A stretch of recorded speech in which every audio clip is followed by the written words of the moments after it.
गीता ज्ञान ब्लॉग के जरिए पंडित जी सिर्फ पर्सनल इश्यूज को ही एड्रेस नहीं करना चाहते, बल्कि वे चाहते हैं कि एक सोसाइटी के तौर पर भी हमारी कमियां दूर हों। और गीता ज्ञान ही ये कर सकता है, क्योंकि गीता में न सिर्फ इंसान की कमियों बल्कि पूरे समाज की कमियों को समझने और उन्हें दूर करने के सारे उपाय मौजूद हैं।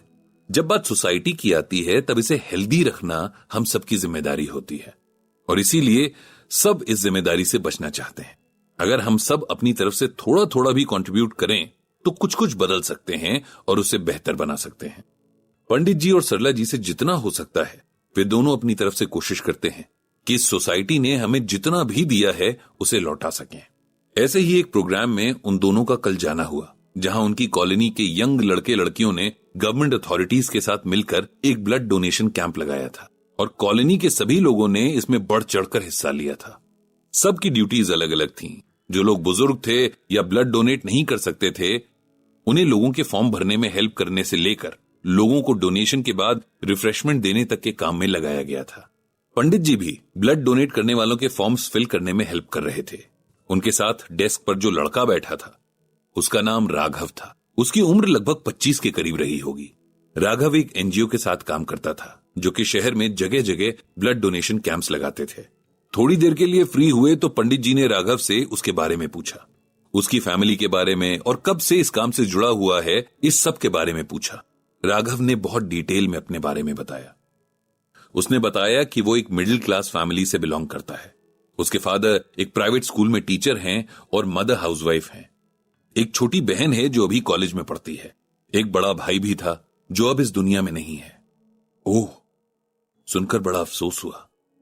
पंडित जी ने दुख जाहिर करते हुए कहा, जी, उसका जाना मेरी लाइफ का सबसे बड़ा दुख है, लेकिन उसी दुख ने मुझे सिखाया है कि इंसान को सिर्फ अपने लिए नहीं सोचना चाहिए। उसकी जितनी और जैसी भी जिंदगी हो, उसे दूसरों के बारे में भी ख्याल करना चाहिए। राघव ये कहते हुए जैसे कहीं खो सा गया था। उसने अपने भाई के बारे में बताना शुरू किया। उसने कहा कि उसके बड़े भाई का नाम शिवम था। वो राघव से तकरीबन 3 साल बड़ा था। बचपन से बड़ा खुशमिजाज और होनहार था। पढ़ाई में हमेशा सबसे आगे रहता और स्पोर्ट्स में भी। स्कूल का शायद ही कोई फंक्शन या प्रोग्राम हो जिसमें वो किसी न किसी तरह शामिल न होता। स्कूल का हर टीचर और हर बच्चा उसे जानता था। उसके जैसे बनने की मिसाल दी जाती थी। हमारे मोहल्ले के भी हर घर का वो फेवरेट था। शिवम हमेशा से डॉक्टर बनना चाहता था। उसे लगता था कि यही एक प्रोफेशन है जिसके जरिए पूरी इंसानियत की सेवा की जा सकती है। वो हमेशा मेरे फादर से यही कहता था कि जब वो डॉक्टर बनेगा तो सबसे पिछड़े इलाकों में जाकर काम करेगा।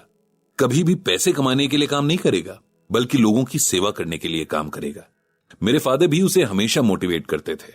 मुझे याद है कि जब शिवम का 10th का रिजल्ट आया था तब मेरे पेरेंट्स कितने खुश थे। पूरे मोहल्ले में मिठाई बंटवाई गई थी। उसके मार्क्स बहुत अच्छे थे और आगे की पढ़ाई के लिए स्कूल की तरफ से स्कॉलरशिप भी मिली थी। हम सब उसकी अचीवमेंट से बहुत खुश थे और हमें गर्व था उस पर। 12th में भी उसके बहुत अच्छे मार्क्स आए थे और अब उसे मेडिकल एंट्रेंस देना था। शिवम ने डिसाइड किया कि वो 1 साल ड्रॉप करेगा और घर पर रहकर ही एग्जाम की प्रिपरेशंस करेगा। मेरे फादर ने उससे कहा भी कि अगर वो चाहे तो वो उसका किसी कोचिंग में एडमिशन करवा सकते हैं, लेकिन शिवम घर के हालात जानता था। उसे पता था कि उसके फादर की सैलरी कोई बहुत ज्यादा नहीं है और उसके अलावा घर में हम 2 बच्चे और हैं जिनकी पढ़ाई लिखाई पर खर्च हो रहा है। इसीलिए उसने कोचिंग जाने से मना कर दिया और घर पर रहकर ही एग्जाम की प्रिपरेशन करने लगा। उसने दिन रात अपने आप को इस एग्जाम के लिए झोंक दिया। वो अपने कमरे से सिर्फ खाना खाने के लिए बाहर निकलता था, बाकी सारा वक्त पढ़ता रहता। हमारी मदर को उसकी बहुत फिक्र होती थी, लेकिन वो कहता था कि बस 1 ही साल की तो बात है, उसके बाद तो लाइफ नॉर्मल रूटीन में आ जाएगी। तब हम कहां जानते थे कि उसकी लाइफ ही नहीं बची थी। उसने एग्जाम दिया और बेसब्री से रिजल्ट्स का वेट करने लगा। हम सबको यकीन था कि शिवम की रैंक बहुत अच्छी आएगी, लेकिन वो बहुत टेंशन में रहता था। बार बार अपने पेपर्स चेक करता और अपने मार्क्स का अंदाजा लगाता। बहुत इंतजार के बाद आखिर उसका रिजल्ट आया और उसकी बहुत अच्छी रैंक आई थी। अब उसे आराम से कोई भी गवर्नमेंट कॉलेज मिल जाना था। इस बात से हम सब बहुत खुश थे और शिवम की खुशी का तो कोई ठिकाना ही नहीं था। आखिर उसके बचपन का सपना जो पूरा होने वाला था, लेकिन किस्मत में क्या लिखा है ये कौन जानता है। एक दिन शिवम अपने एडमिशन का फॉर्म लेने गया था। घर लौटते हुए किसी गाड़ी वाले ने उसे टक्कर मार दी। वो उसे देखने के लिए रुका तक नहीं। खून से लथपथ शिवम बहुत देर तक सड़क पर ही पड़ा रहा। फिर किसी ने एम्बुलेंस बुलाई और उसे हॉस्पिटल पहुंचाया गया। वहां पहुंचकर भी उसकी जान बच सकती थी अगर हॉस्पिटल में उसके ब्लड ग्रुप का ब्लड अवेलेबल होता। एक्चुअली शिवम का ब्लड ग्रुप ए नेगेटिव था, जो आसानी से नहीं मिलता है। उस दिन खून न मिलने की वजह से उसकी डेथ हो गई। हमारी फैमिली के लिए यह इतना बड़ा सदमा था कि हम सब अभी तक इससे उबर नहीं पाए हैं। लेकिन इस दुख ने मुझे एक बहुत बड़ा सबक भी दिया है। मैंने उसी दिन ठान लिया था कि किसी और शिवम को खून की कमी की वजह से नहीं मरने देना है। अपनी स्टडीज के साथ मैंने ये एनजीओ भी ज्वाइन कर लिया, जो जगह जगह ब्लड डोनेशन कैंप्स लगाकर लोगों की हेल्प करता है।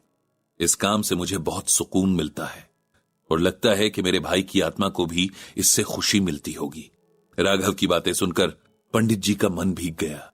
उन्होंने बड़े प्यार से उसके कंधे पर अपना हाथ रखा और उसे कहा कि उन्हें उसकी सोच पर गर्व है। अगर सोसाइटी का हर नौजवान ऐसी सोच रखने लगे तो हमारी सोसाइटी एक आइडियल सोसाइटी बन सकती है।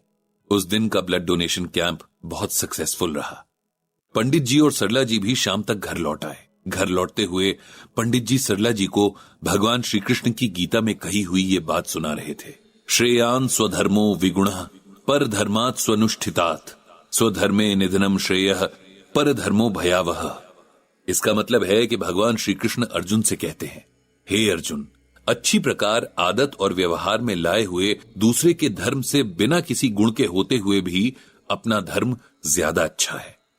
इसे सिंपल लैंग्वेज में इस तरह समझिए कि एक छोटे लेवल का एम्प्लॉय भी अगर पूरी ईमानदारी के साथ अपना काम करता है और वहीं एक ऑफिसर उस काम में लापरवाही बरतता है, तो भगवान की नजरों में गुण रहित और कम कमाने वाले उस एम्प्लॉय का काम ज्यादा बड़ा है। यह हमारा कर्तव्य है कि हमें जो कर्म करने को मिले हैं हम उन्हें ईमानदारी से करें। उसकी तुलना कभी किसी और से न करें, भले ही उसमें गुण कम हो, क्योंकि हमें मोक्ष अपने कर्म को अच्छे से करने से ही मिलेगा। हम अक्सर ही अपनी तुलना दूसरों से करते हैं। कभी खुद को छोटा समझकर हीन भावना से ग्रसित हो जाते हैं तो कभी बड़ा समझकर अहंकारमय हो जाते हैं। ये सब भगवान की नजरों में गलत है। हमारा फोकस बस हमारे काम पर होना चाहिए और कोशिश ये होनी चाहिए कि हमारे काम से सबका भला हो। इसके बाद पंडित जी ने भगवान श्री कृष्ण से सबको सद्बुद्धि देने की प्रार्थना की।